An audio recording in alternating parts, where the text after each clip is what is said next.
conference theme, so I submitted it, and yeah, I hope you guys think it's interesting as I did. So this whole project was put together kind of with these guiding questions, and I always like to start with guiding questions, overarching themes, and really what we're looking at for this creek was how has the corridor evolved, and in what ways is it likely to evolve in the future? What are the relationships? I'm a relationship person when we talk about streams.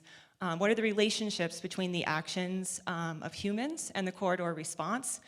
And what actions can we take now to potentially preemptively mitigate undesirable conditions in the future? And you might think that this is not the creek that I am talking about, but this is the creek that I am talking about. I'll get more into it where it is, but that is what we're looking at right now, and it's in a very dynamic piece of kind of the plains of Colorado. Again, going back to the past, there's so much good stuff that was done in the 90s in the field of geomorphology.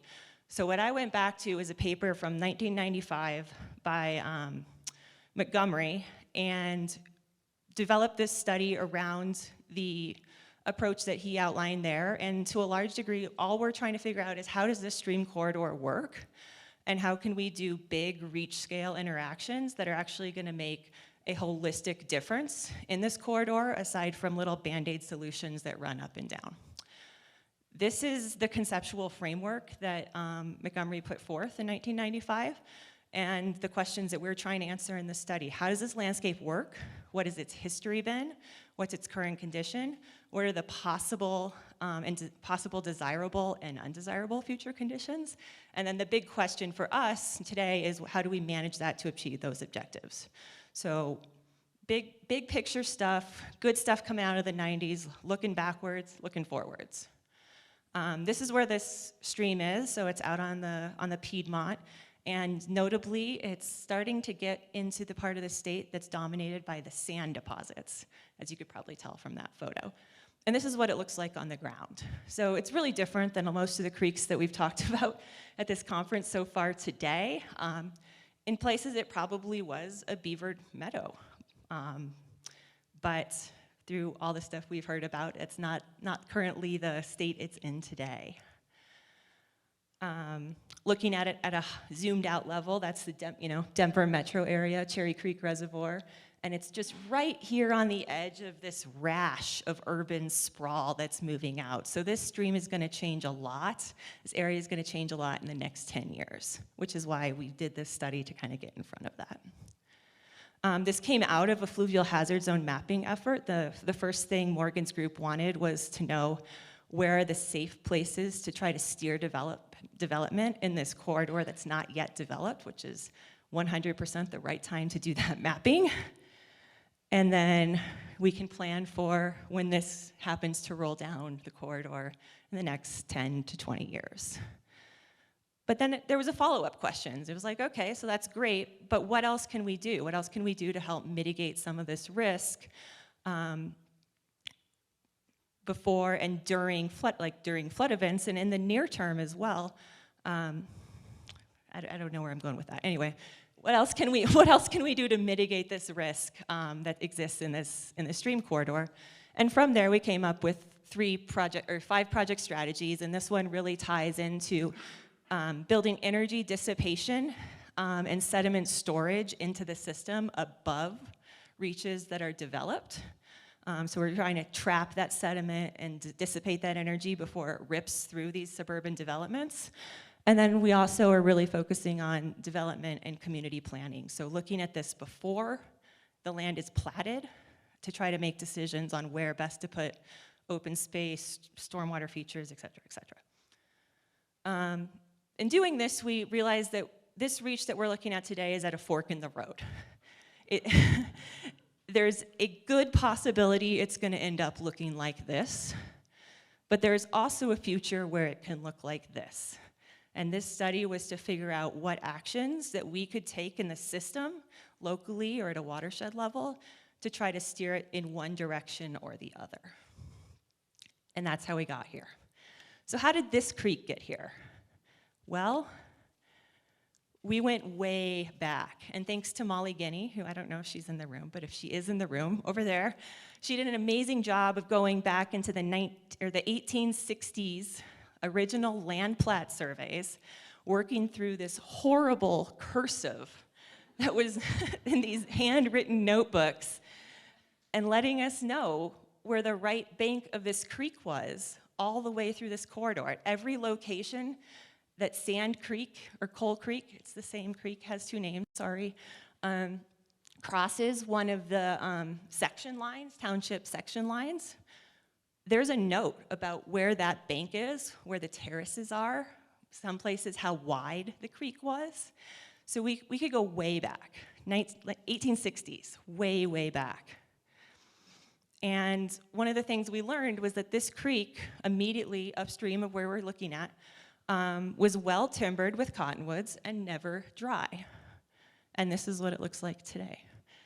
So one of our big issues at the beginning of this project was convincing the stakeholders that the creek that we were looking at, the stream corridor we were looking at today, was not what it has always been. So we wanted to get that message out that what we are seeing today is good and something that is worthy of conservation, is actually a dramatic change from what it used to be, and it's in the process of going somewhere else. So it's changing that mindset from a stream as being a thing in space to a process in time. And that was one of the biggest hurdles we had to overcome with this, is saying, okay, it looks good, it's a thing here, but it's very different and it's going somewhere different. So the biggest question we had is, when did this happen? We know that this happened, but when did it happen? And if it did happen in kind of our human post-colonial time, what is that tied to? Well, it turns out that the trees are the answer to that question. Like I said, we went back to the 1860s in the land records, and the historical aerial photographs started in 1953. So that's a huge gap in time, and a lot was going on there, and we had nothing really to fill it. But when we were out at the site, you know, we always say, when we do all of our geomorphic assessments, we always say, look at the vegetation. The vegetation is telling you a story. So we looked at these trees that are all perched up on this 6-foot terrace. And we're like, there's a story there. So we decided to figure it out. So what we did is we hired Peter Brown with Rocky Mountain Tree Ring Institute. And we came up with 2 hypotheses. And we said, okay, the establishment date of these cottonwoods, of the individual trees, will provide insight into the historical connectedness of this river corridor. And hypothesis 2 was that the incision that we saw is going to be seen in the growth patterns of the trees, and we will be able to date this. So I'm going to tell you right now, two did not work. We thought it was going to work. It just didn't, though. So for this system, 2 didn't give us any information, but 1 did. And why is that? So for Plains cottonwoods to establish, when they are these tiny little babies, they need to be in areas that are connected, wet, depositional, and disturbed. So the location of these individual trees that established means that at that point, in the time of its establishment, it was part of an active floodplain. And so we went through and we dated trees on 4 transects through this corridor, and I put those on here with channel trace outlines from the 50s onward. So you can kind of see where we were dealing with. And you can even see in the channel trace that the channel has changed dramatically since the 1950s as well. But you can also see that outside those channel traces, you can see a lot of the cottonwoods in the floodplain. So this is what Peter gave us. He gave us this fantastic graph that gave us the establishment, or rough establishment dates. They're not, not precise exactly, but rough establishment dates, and then how those relate to the size of the tree. And so that's awesome. We could go back out and date more trees if we wanted from this, but we didn't do that. What we did is we were like, okay, we're geomorphologists. We're gonna put these dots on the landscape. So we put all these dots on a relative elevation model. A relative elevation model is just a model of the landscape that tells you the elevation of the ground relative to its nearest point in the channel. So it kind of gives you that step up in the landscape. And what did we find? So we still have those same cohorts, those 4 cohorts. The earliest ones were from the 1960s, which is pretty cool. We actually didn't think they were going to be that old, but they're pretty old.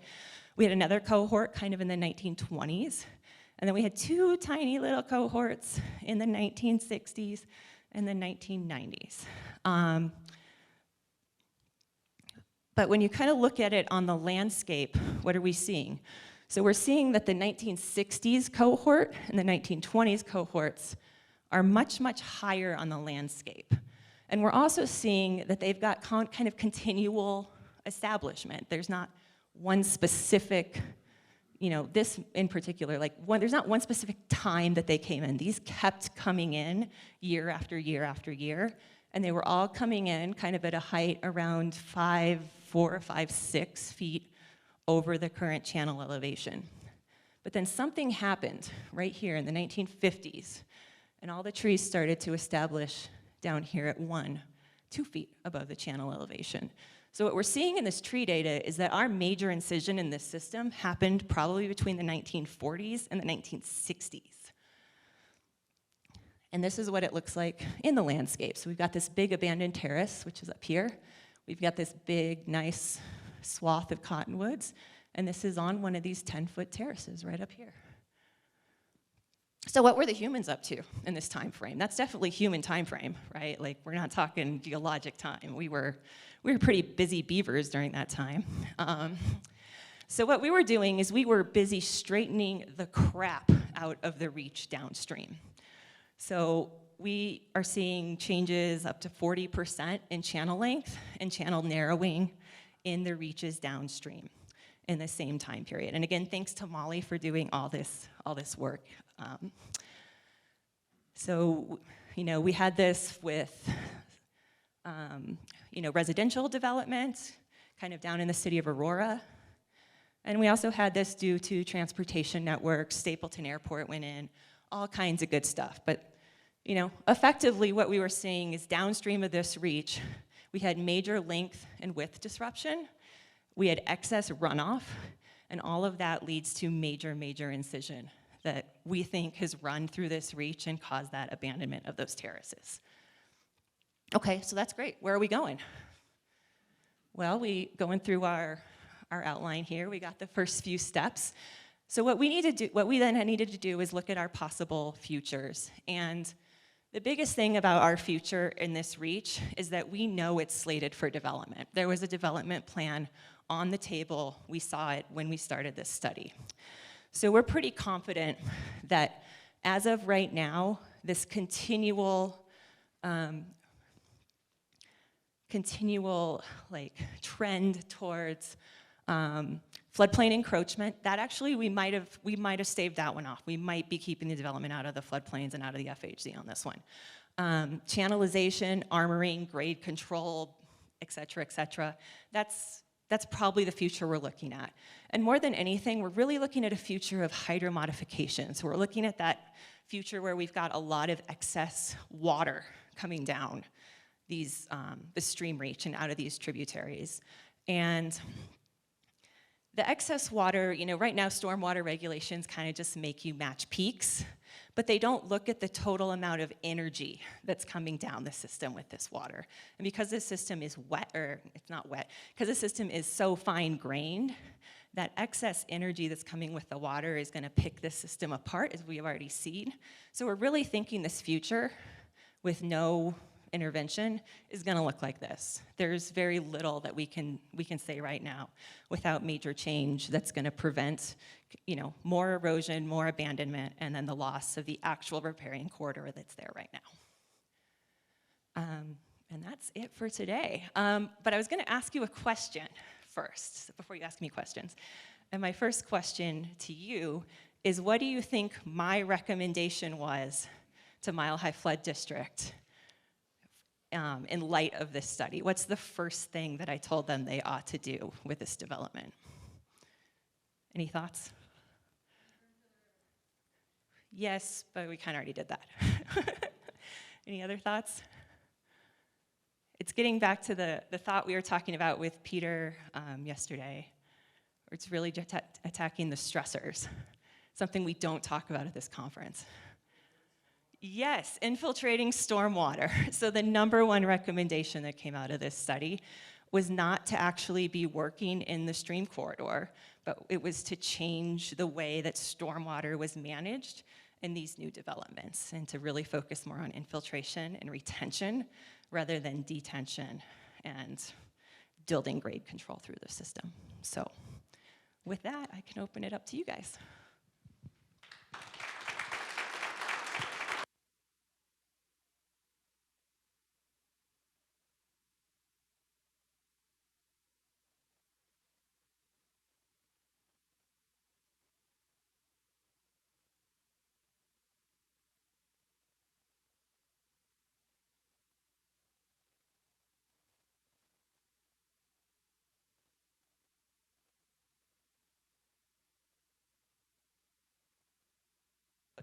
The DBH, because I just wanted to know where they were on the landscape.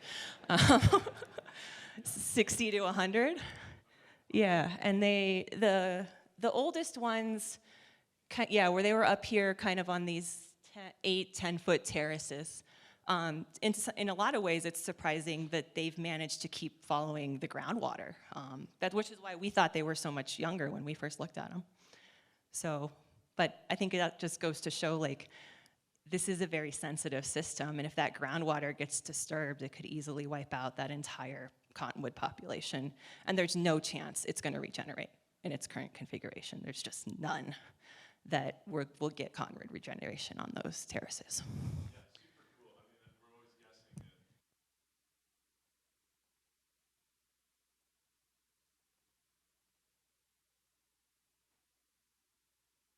it. It was fun, and Peter was good to work with, so if you want to do this, I recommend giving him a call. Anybody else? There's one in the back here.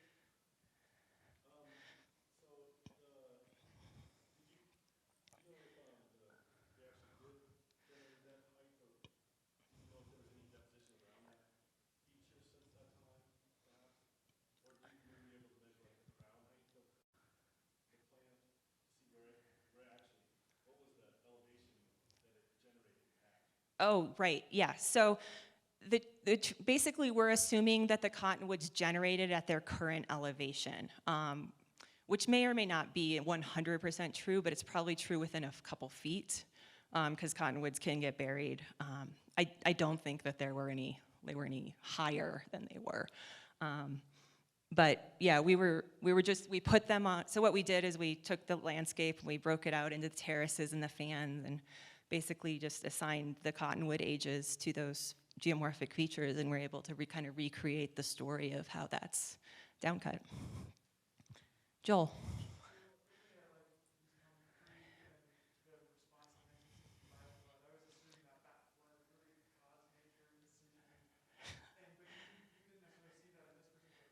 We didn't, and that actually was another hypothesis I was totally wrong about. I expected these dates to correspond like 1-to-1 with the major floods, and they don't.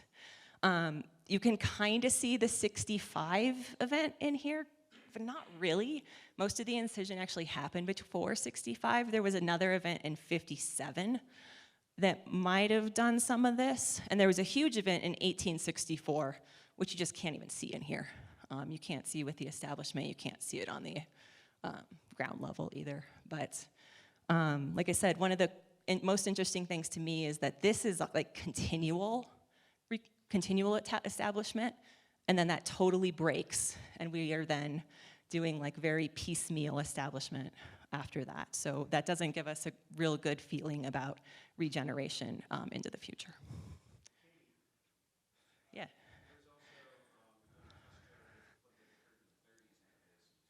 Yeah, there were a couple in the 30s that are kind of in here.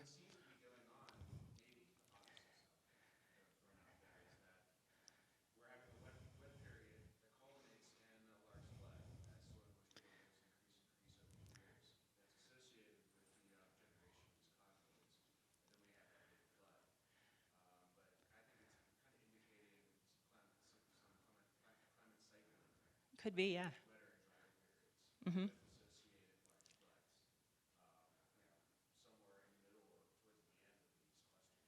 Out here. There's also just no space for establishment out here. It's because it's like this down-cut, 200-foot wide canal at this point. But yeah, you'd be very, very correct about what's happening with the climate cycling and the precipitation patterns up there. Ethan.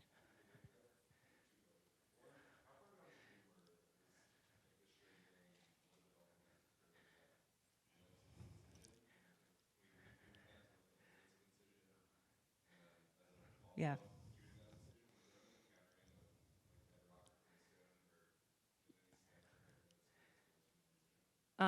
We've not seen bedrock anywhere yet. To answer the first question, I have not seen it anywhere yet. There's grade controlled in there that's sometimes like 15 to 20 feet tall. So there's major grade control in the system. The straightening, development, et cetera, is kind of it's all the way to the confluence. So it's the whole 10 miles, 12 miles downstream. There's probably 2 miles between where the major kind of stuff started and the reach, but it's everything that's downstream of there. And Morgan. There is bedrock along Sand Creek, but not until you get like downstream of Oak Mountain. So it's pretty Yeah. far downstream. Okay. Yeah. I think this is like the coolest new tool for our toolbox that I've heard of. Is it, like the budget, is it cheap enough that we could do lots of projects, or was it more expensive, or time or money investment? I don't feel like it was that expensive. We added the tree study later when we were like, hey, it would be really cool and help us as a tree study, right? So it wasn't that expensive. I would have, if I were to do it again, I would probably core twice as many trees, just because I think that would show us more. I don't think it would change the story. I think it would just show us more of the story. I think it's usable, but I think you also have to be in a system where you're pretty confident that your cottonwood galleries are the result of your creek system rather than ditch systems or other kind of water transfer systems. So we were lucky here that was the case. That might not be the case everywhere, but it's super cool, and I'm happy to give you Peter's contact.